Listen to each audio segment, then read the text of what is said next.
బులెటిన్లో breaking news చూస్తున్నాం. ఎన్నికల ప్రక్రియలో కీలక ఘట్టానికి వేరైంది. అసెంబ్లీ ఎన్నికల బరిలో నిలిచే అభ్యర్థుల నామినేషన్ల దాఖల ప్రక్రియ రాష్ట్ర వ్యాప్తంగా నేటి నుంచి మొదలవుతుంది. తెలంగాణలోని 119 అసెంబ్లీ నియోజకవర్గాలకు సంబంధించి కేంద్ర ఎన్నికల సంఘం గత నెల 9న ఎన్నికల షెడ్యూల్ ప్రకటించింది. దీని ప్రకారం శుక్రవారం ఎన్నికల నోటిఫికేషన్ విడుదలవుతుంది. ఆ వెంటనే అభ్యర్థుల నుంచి నామినేషన్లు స్వీకరిస్తారు. నవంబర్ 10వ తేదీ వరకు నామినేషన్ల స్వీకరణ ప్రక్రియ జరుగుతుంది.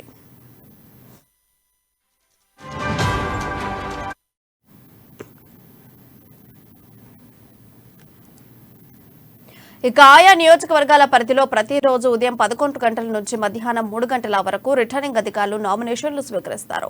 ఇందుకోసం రాష్ట్రంలోని అన్ని నియోజకవర్గాల పరిధిలో ఇప్పటికే రిటర్నింగ్ అధికారులను నియమించారు.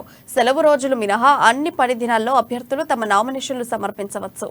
నవంబర్ 13న తేదీ వరకు నామినేషన్ల పరిశీలన ఉంటుంది. ఇక నామినేషన్ల ఉపసంహరణకు నవంబర్ 15వ తేదీ వరకు అవకాశం కల్పించారు.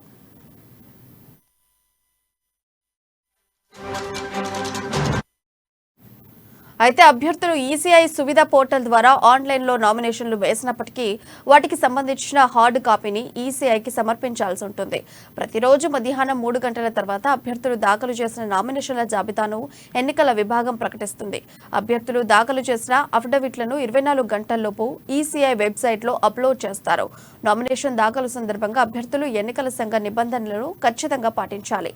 నామినేషన్ దాఖలు చేసే ఆర్ఓ కార్యాలయానికి 100 మీటర్ల దూరంలోనే అభ్యర్థులు తమ కాన్వాయ్ ఆపాల్సి ఉంటుంది. అభ్యర్థితో పాటు 5గురిని మాత్రమే ఆర్ఓ గదిలోకి అనుమతిస్తారు. అభ్యర్థులు నామినేషన్తో పాటు తన నేర చరిత్ర, ఆస్తులు, అప్పులు, విద్యా అర్హత వివరాలను తెలియజేస్తూ ఫారం 26లో అఫిడవిట్ను దాఖలు చేయాలని ఈసీఐ సూచించింది. రాష్ట్రంలో నవంబర్ 30న పోలింగ్, డిసెంబర్ 3న ఓట్ల లెక్కింపు జరగనుంది.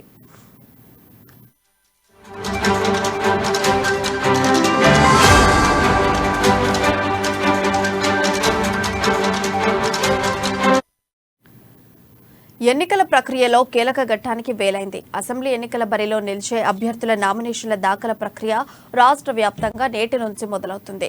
తెలంగాణలోని 119 అసెంబ్లీ నియోజకవర్గాలకు సంబంధించి కేంద్ర ఎన్నికల సంఘం గత నెల 9న ఎన్నికల షెడ్యూల్ ప్రకటించింది. దీని ప్రకారం శుక్రవారం ఎన్నికల నోటిఫికేషన్ విడుదలవుతుంది. ఆ వెంటనే అభ్యర్థుల నుంచి నామినేషన్లను స్వీకరిస్తారు.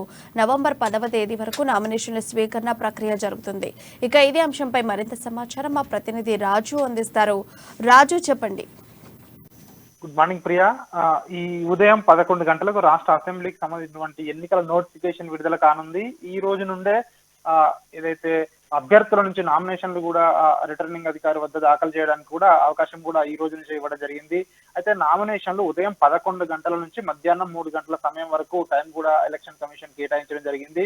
ఈ రోజు నుంచి 10వ తేదీ వరకు నామినేషన్ల స్వీకరణ ఉంటుందని చెప్పి కూడా డేట్లు అయితే ఇప్పటికే ఇవ్వడం జరిగింది. అయితే 13వ తేదీ నామినేషన్ల పరిశీలన ఉంటుంది. 15వ తేదీలోపు నామినేషన్లను ఉపసంహరణకు గడువు కూడా ఇవ్వడం జరిగింది. ఈ నెల 30న పోలింగ్ ఉంటుంది. అదేవిధంగా వచ్చే నెల 3న డిసెంబర్ 3న కౌంటింగ్ ఉంటుంది. సో ఇది ఎలక్షన్ యొక్క షెడ్యూల్ ఇంతకు ముందే ఎలక్షన్ కమిషన్ ఇవ్వడం జరిగింది. అయితే ఒక్కొక్క అభ్యర్థి గరిష్టంగా 2 నియోజకవర్గాల్లో మాత్రమే పోటీ చేయడానికి ఎలక్షన్ కమిషన్ వీలు కల్పించింది. అదేవిధంగా ఒక స్థానానికి ఎప్పుడైతే అక్కడ నామినేషన్ వేస్తారో ఆ నియోజకవర్గంలో సంబంధించి 4 సెట్ల నామినేషన్ల వరకు గరిష్టంగా వేయడానికి ఎలక్షన్ కమిషన్ వెసులుబాటు కల్పించింది. అదేవిధంగా ఆర్ఓ కార్యాలయం వద్ద 100 మీటర్ల దూరం నుంచే అక్కడ ఆంక్షలు కూడా విధించడం జరిగింది. ఎక్కడైతే అభ్యర్థి కేవలం 5 మంది సభ్యులతో కూడిన మాత్రమే అభ్యర్థి లోపలికి రావడం జరుగుతుంది. అదేవిధంగా ర్యాలీలకు అయితే అనుమతి లేదు ఆర్ఓ ఆఫీస్ దగ్గర.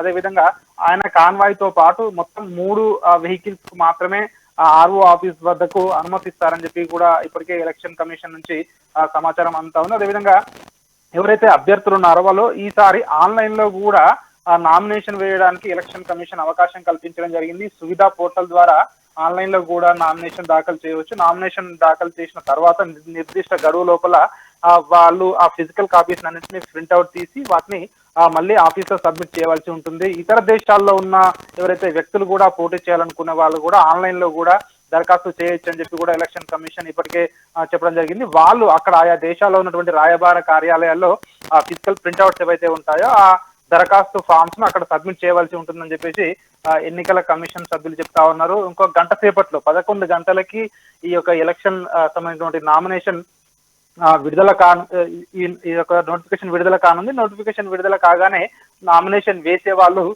వేయొచ్చు అని చెప్పి కూడా చెప్తా ఉన్నారు. ఇప్పటికే దానికి సంబంధించినటువంటి ఏర్పాట్లు అయితే మొత్తంగా పూర్తి కావడం జరిగింది. రిటర్నింగ్ ఆఫీసర్ అదేవిధంగా ఏఆర్ఓ ఎక్కడైతే కార్యాలయాలు ఉన్నాయో అక్కడ నామినేషన్లకు అన్ని ఏర్పాట్లు కూడా ఇప్పటికే పూర్తయ్యాయని చెప్పేసి కూడా రాష్ట్ర ఎన్నికల ప్రధాన అధికారి వికాస్ రాజ్ ఇప్పటికే చెప్పడం జరిగింది. అదేవిధంగా మొత్తానికైతే ఈ ఆర్ఓ ఆఫీస్ దగ్గర అయితే గుంపులు గుంపులుగా వచ్చి అక్కడ ఉండడానికి ర్యాలీలు రావడానికి వీలు లేదని చెప్పేసి కూడా ఇప్పటికే పలు కొన్ని నియమాలు అయితే వెల్లడించడం జరిగింది. అదేవిధంగా అభ్యర్థులు ఎవరైతే పోటీ చేయాలనుకుంటున్నారో వాళ్ళు ఒక ప్రత్యేకంగా కొత్త బ్యాంక్ అకౌంట్ ఓపెన్ చేయవలసి ఉంటుందని కూడా చెప్తా ఉన్నారు. కొత్త బ్యాంక్ అకౌంట్ ఓపెన్ చేసి ఆ అకౌంట్ నెంబర్ వివరాలు కూడా ఈ రోజు ఏదైతే నామినేషన్ ఉంటుందో నామినేషన్ తో పాటే సబ్మిట్ చేయాలని చెప్తా ఉన్నారు. వాళ్ళు ఈ ఎలక్షన్ ఏదైతే ఎలక్షన్ అయ్యేంత వరకు కూడా వాళ్ళు చేసే ప్రతి ఖర్చు కూడా అందులో మంచి ఆ అకౌంట్ ద్వారానే చేయాలి ట్రాన్సాక్షన్స్ అని కూడా చెప్తా ఉన్నారు. అదేవిధంగా ఈ నామినేషన్ లో ఖచ్చితంగా అభ్యర్థులందరూ కూడా వాళ్ళ యొక్క వివరాలు ఏవైతే ఉన్నాయో ఆస్తులకు సంబంధించిన అప్పులకు సంబంధించిన కానీ వాళ్ళ కుటుంబ సభ్యుల వివరాలు కానీ సో అవన్నీ కూడా పూర్తిగా మెన్షన్ చేయాలని కూడా చెప్తా ఉన్నారు. అదేవిధంగా అభ్యర్థులకు సంబంధించిన నేర చరిత్ర ఏదైతే ఉందో వాళ్ళపై ఉన్నటువంటి కేసులు కోర్టు కేసులు ఇవన్నీ కూడా మొత్తం మెన్షన్ చేయాలని కూడా సో ఇప్పటికే ఎలక్షన్ కమిషన్ అయితే సూచిస్తా ఉంది. ఈ రోజు విడుదలయ్యే నోటిఫికేషన్ లో పూర్తిగా సమాచారం కూడా అంటే అభ్యర్థులు ఏ అంశాలు పాటించాలి, ఏవేవి చేయాలి, ఏవి చేయకూడదు అనే విషయాలతో కూలంకషంగా ఉన్నటువంటి నోటిఫికేషన్ కూడా మరో గంట సేపట్లో విడుదలయ్యే అవకాశం కూడా కనిపిస్తా ఉంది ప్రియా. అయితే రాజు ఇప్పుడు చూసుకుంటే నామినేషన్ అంటే ఒక్కో నియోజకవర్గం నుంచి సుమారు ఎంతమంది అభ్యర్థులు నామినేషన్ వేసే అవకాశం ఉందంటారు? నామినేషన్ మనము దాదాపుగా యావరేజ్ గా తీసుకున్నా కూడా ఒక్కొక్క నియోజకవర్గం నుంచి దాదాపు 30 నుంచి 40 మంది యావరేజ్ గా చూసుకుంటే ఆ విధంగా ఉంటుంది మనకి. కాకపోతే చాలా మంది కూడా నామినేషన్ల పరిశీలన స్క్రూటినీ ఏదైతే ఉంటుందో ఆ సమయంలో కొందరు నామినేషన్లకు తిరస్కరణకు గురవుతా ఉన్నాయి.